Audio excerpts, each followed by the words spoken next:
Grace to you and peace from the one who is, who was, and who is to come. I'm going to wheel myself around here so I can see everyone. Now I can see everyone. So, earlier today we heard in an Old Testament reading about Elijah. If you don't know about Elijah, he was a prophet in the Old Testament, and prophets were not liked very much by the masses because they spoke out against the ills that were happening, that they saw. And the people that were participating in those ills didn't like it. Their deeds were being cast a light on. So prophets were not very popular people, and Elijah actually defeated some prophets who were speaking out against God. Amazing. And then later on, Elijah thinks, the journey's done. My work here is complete, and it's time for me to die.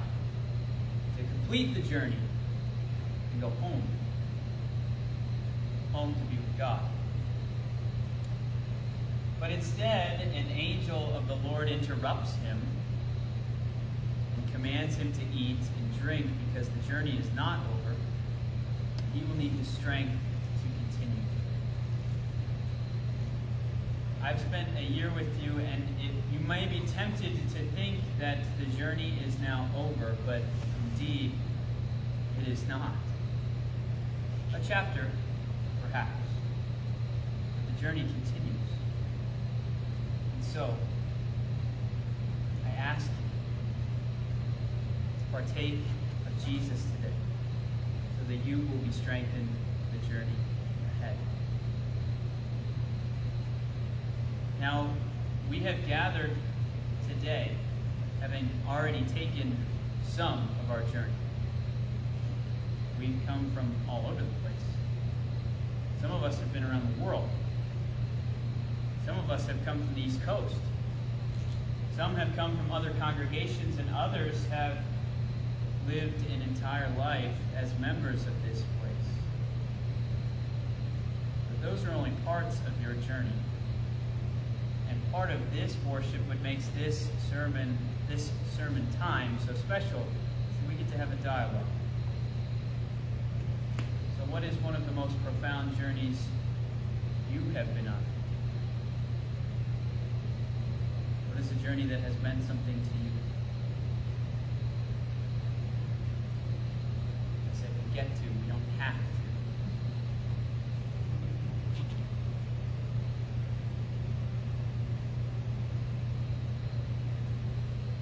Certainly in my time with you all in a year, we have traveled through a pandemic. We have come upon a variant of that disease. And we're still on that journey.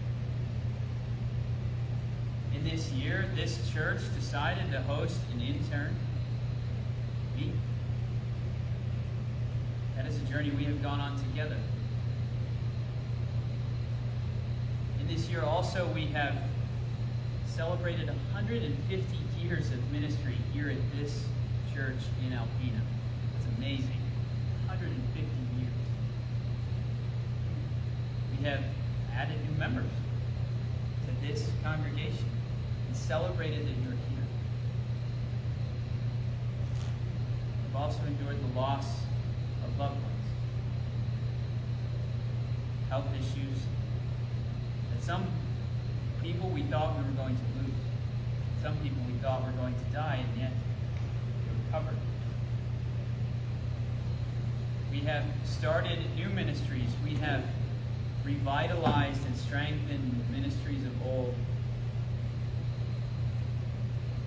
This journey we have been on has been amazing, but it is not over.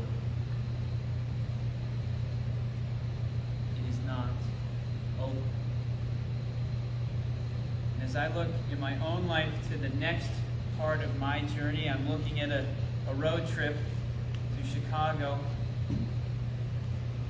And on long road trips, I've sort of perfected the art of them. And what I do, I know you're curious, what I do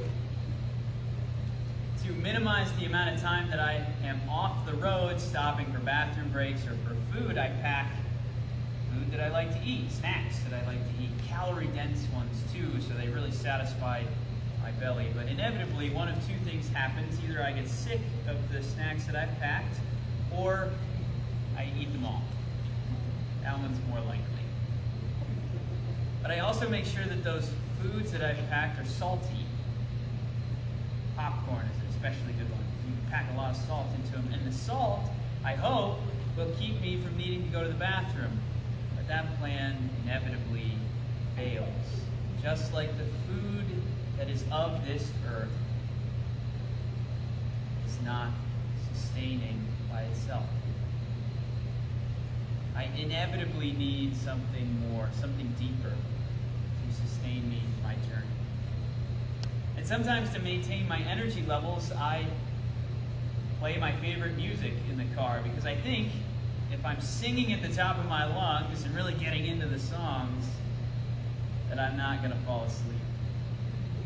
And it works for a time, but inevitably I get kind of tired of listening to the same songs. And then, to keep my energy up again, I listen to jokes, to comedy on the radio or on my phone. And I think, well, if I'm laughing, I won't fall asleep. And that works for a time, until the same jokes are told or I'm familiar with the material. And again, this sustenance that is of this earth is not sustaining. And I need something deeper.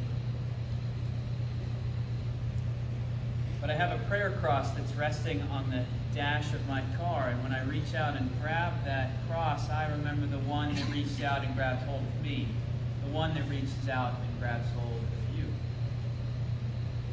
Jesus, the Christ, the bread from heaven, the bread of life, the one who will sustain us in our journey.